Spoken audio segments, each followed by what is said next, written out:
Your future self is way more important than your present self.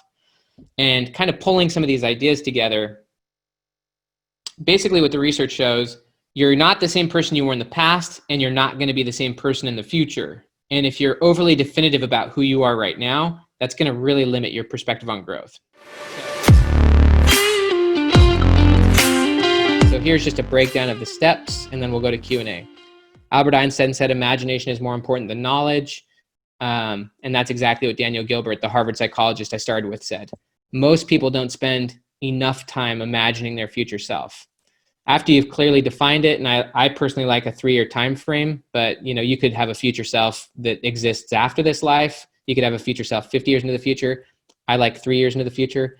After that, you would ultimately want to start telling people about your future self, because your narrative or your story about yourself is the thing that's ultimately confirming your identity. And so a lot of people don't think you should share your goals, but ultimately, if you're going to become your future self, you can't hide it forever. So why not just start telling it now?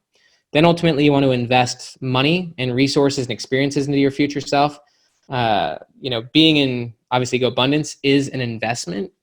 And those are the types of things that actually get you committed to your future self. They also give you the experiences, those peak experiences that translate into what I called deliberate practice, where you go from who you were to who you want to be. Then you need to change your environment so that you're getting the right inputs, because your environment shapes your identity in many ways. Your environment shapes your perspectives. And so you want to cut off the inputs. There's a quote from Marshall Goldsmith. He said, if you do not create and control your environment creates and controls you. So you want to be very strategic about the things coming into your head. And you want to be ignorant of things that will pull you off course.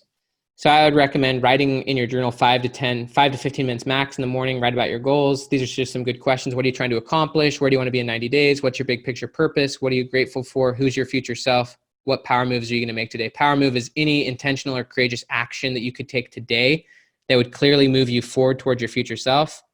And as you make progress every single day, that's where you build your confidence, which ultimately becomes extreme flexibility, allowing you to not be so obsessed with who you are today, but instead realizing that who you are today really doesn't matter. Who you want to be in the future is what